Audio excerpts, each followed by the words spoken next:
Hello everybody, it's Sikiora here. I am very sick at the moment, so if my voice sounds weird, please forgive me. I barely had any time today just to do this, but this is going to be fine. I hope you all enjoy, and let's get started.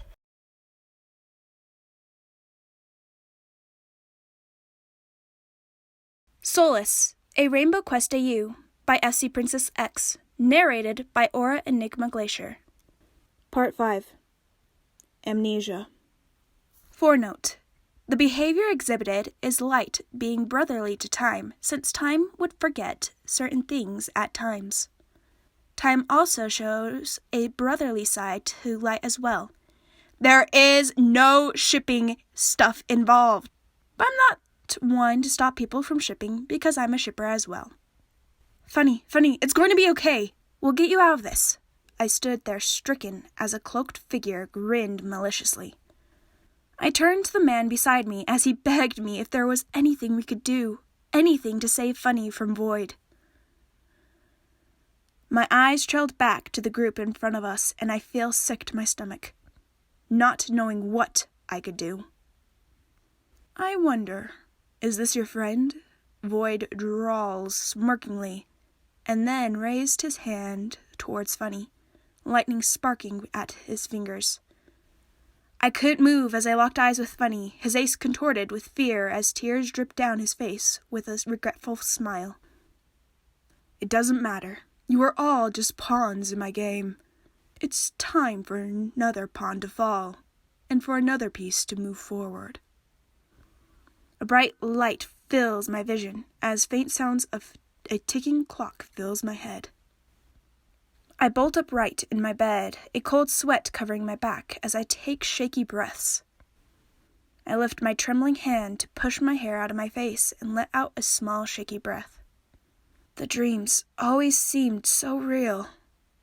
I could never seem to figure out why they were so vivid, or why that faceless man always appeared in my dreams.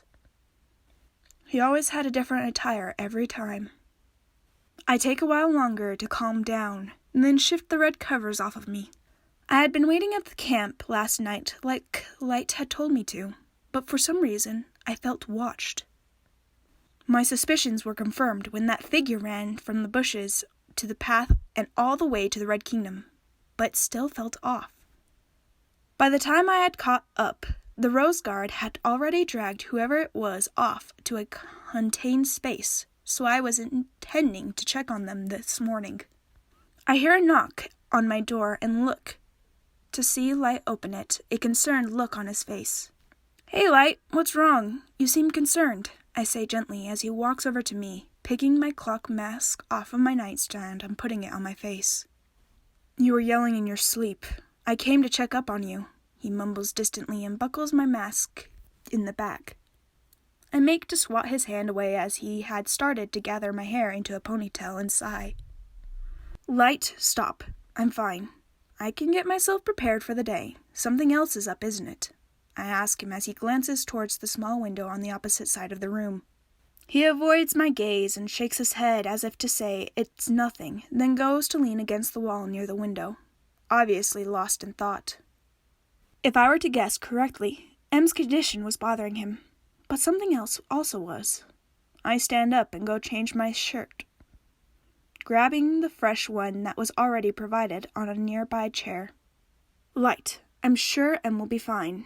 Even though it's been about 3 years since you started to check up on him, and his sleep cycle keeps on getting progressively worse, he just needs some time to learn and get it on track. He's got to be independent, you know. He was able to manage everything on his own for a while," I say as I take off my current white shirt and slide on the fresh one, being careful not to hit my mask. The soft vibrations of the ticks was soothing to me as I look over at Light, who let out an exasperated sigh. "Time, I know. He's been doing so much already, and I don't want to slow him down. Ever since what happened 6 years ago with the world falling away and then being restored, then him taking on the meetings with the other leaders and expanding. I don't want him to overextend himself," Light says as he slides down the wall and sits on the floor. is being more evident now that I could see the bags under his eyes. He mustn't have slept last night, or he wouldn't have woken up so early. Talk about being a hypocrite with sleep schedules. I sigh and walk over to him and sit down at his side, my shoulder brushing lightly against his shoulder plate. Look, I don't want to seem like I'm trying to baby him along, but I can't help but apply the promise I made to Saber about you, to M. I want to help him the best I can since, well, he helped out Saber. Light continues on softly and rubs the bridge of his nose. I reach up to place my hand on his shoulder, drawing him from his tired state. I give him a friendly pat and nod. In the end, I knew things would go right, so he didn't need to worry about it. Light, things will work out. Just have a little confidence. In the meantime, you should get some rest since it's obvious you didn't sleep last night. I say to him as I stand up and extend my hand to help him up. He takes it with a sigh and stands up, looking off to the side with a lost look for a moment before shaking his head and returning to his usual tealy look. All right, time. Can you go ahead and run through all the checks with the Rose Guard force while I rest? Light asks, and I nod, having wanted to go to their guard quarters anyways to see whoever it was that had been watching me last night. Light takes the red puppy from behind his ear and hands it to me, then walks over to his side of the room and sits down on his bed. I quickly tuck the signal flower behind my ear, and then go to grab my armor from where I had last left it, hung up.